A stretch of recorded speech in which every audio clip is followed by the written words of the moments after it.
to the people who love me, love to the ones that have lost me. I came from nothing, made it to something, but every day I'm still working. Send me my money, pay me my money, anything that's gonna come me. 2024, I pray to God, make I no follow.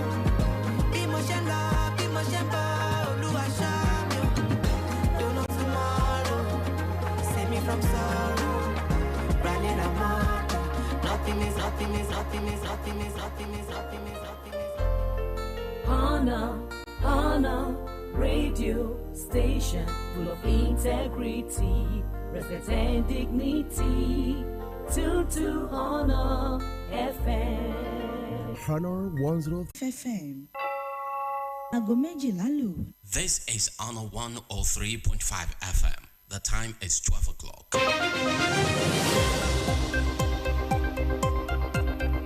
This is the news on Honor 103.5 FM. Honor FM News. Accurate, transparent, undiluted. We go deep. We bring you the news behind the news. Honor FM News. If it's new, then it's news.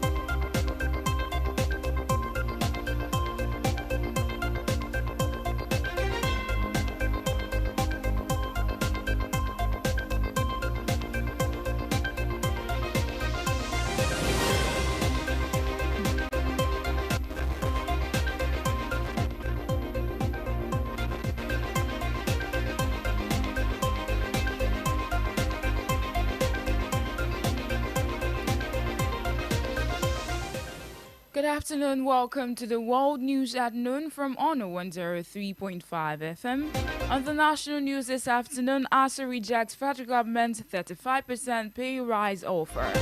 And on the African report, Tanzanian president claims 98% victory amid protests. On the foreign scene, Israel confirms Hamas returned bodies of 3 soldiers held hostage.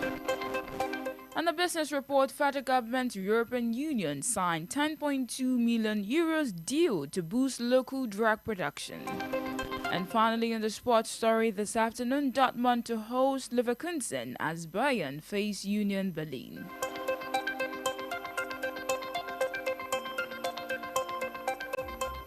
Welcome once again to the news. I am Temitope Dada. Now the news and details. The Senate President, Senate's Godswill Akpabio, has denied a viral social media post attributing to him comments mocking United States President Donald Trump over his recent threat of military action in Nigeria, describing the claim as fabricated, malicious, and reckless. In a statement issued today in Abuja by his special advisor on media and publicity, Mr. Semer, Senator Akpabio dismissed the post as a total falsehood aimed at inciting tension between him and the U.S. president, as well as straining Nigeria's diplomatic relations. Mr. Ayibo explained that the accompanying photo used by the platform was misleading, taken from an unrelated event to give false credibility. The Senate President's office condemned the viral post as an act of digital recklessness designed to sow confusion and wade purveyors of misinformation to disease, reaffirming its commitment to truth, transparency, and responsible communication.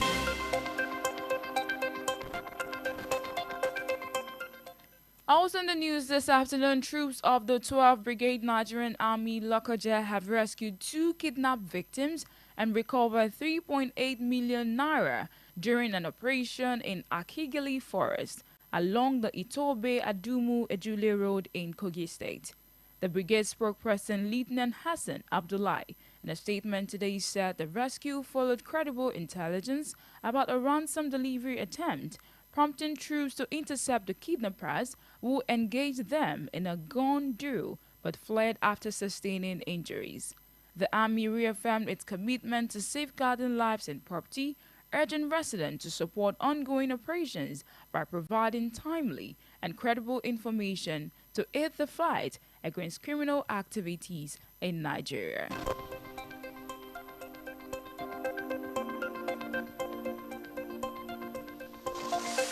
Still on the national news this afternoon, the ongoing salary renegotiation between the federal government and the Academic Staff Union of Universities, ASU, may face another stalemate as the union has unanimously rejected the proposed 35% pay rise for lecturers.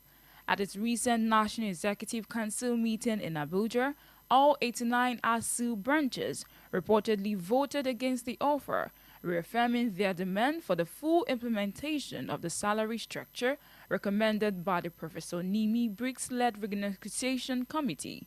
The Briggs report, submitted in 2022, proposed a new pay scale that would see professors in public universities earn 1.2 million naira monthly, a figure the union insists is essential to restore the dignity of the profession and curb the brain drain in the education sector.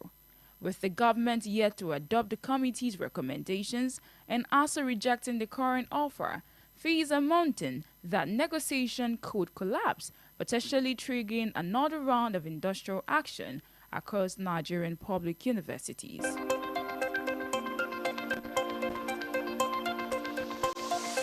And moving on to the African story, Tanzanian President Samia Hassan is to be sworn in today following a disputed election that saw her claim 98% of the vote amid an internet blackout and reports of widespread post-election violence.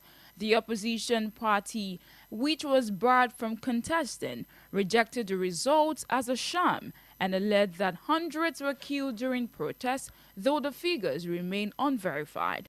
Rights group, foreign diplomats, and global leaders, including the UN Secretary General and Pope Leo, have expressed concern over the crisis, urging restraint, dialogue, and an end to what observers describe as a wave of terror under President Hassan's administration.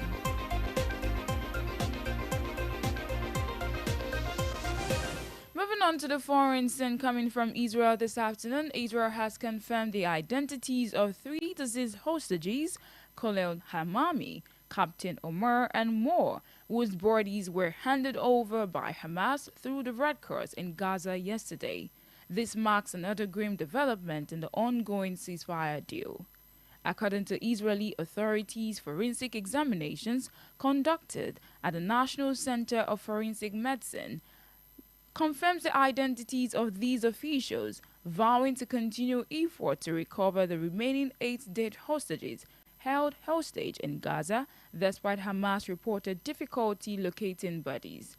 The handover, which Hamas said followed the discovery of the remains along the route of one of the tunnels in southern Gaza, comes amid mounting tensions between both sides over alleged ceasefire violations and delays in implementing the second phase of the U.S. Burkhardt Agreement.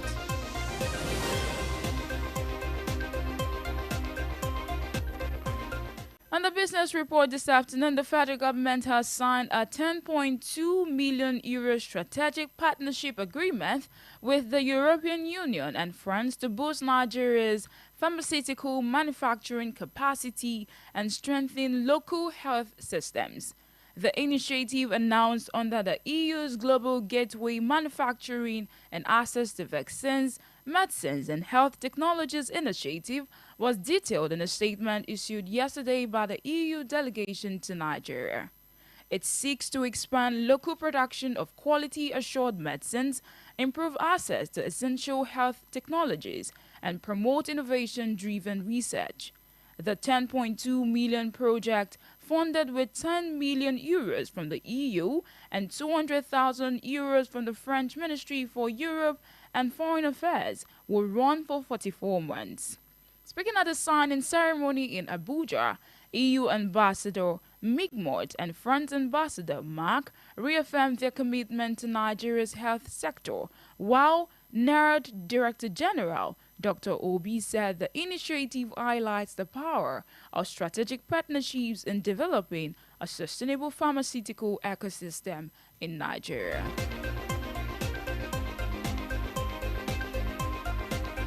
And finally, on the sports story this afternoon, Dortmund have been drawn to face Bayer Leverkusen in the standout fixture of the German Cup last 16, while Bayern Munich will travel to Union Berlin in what promises to be a tough away test. Defending champion Stuttgart will take on second-tier, twice winners of the competition, hosts Budaliska two-side Madug in another intriguing tie. Other fixtures see and welcome St. Pauli, while Hamburg will play Kerl, with all matches scheduled to take place on the 2nd and 3rd of December 2025.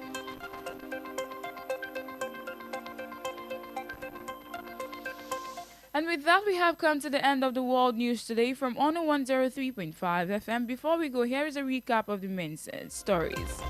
On the national news this afternoon, we informed you that Senator Akpabio has disowned the viral post mocking President Trump on Christian genocide claims. Also, the Nigerian army has rescued 2 kidnapped victims, recovering 3.8 million ransom in Kogi State. On the African report, Tanzanian president has claimed 98% victory amid protests and internet blackout in Tanzania. On the foreign scene, Israel has confirmed Hamas has returned bodies of 3 soldiers held hostage.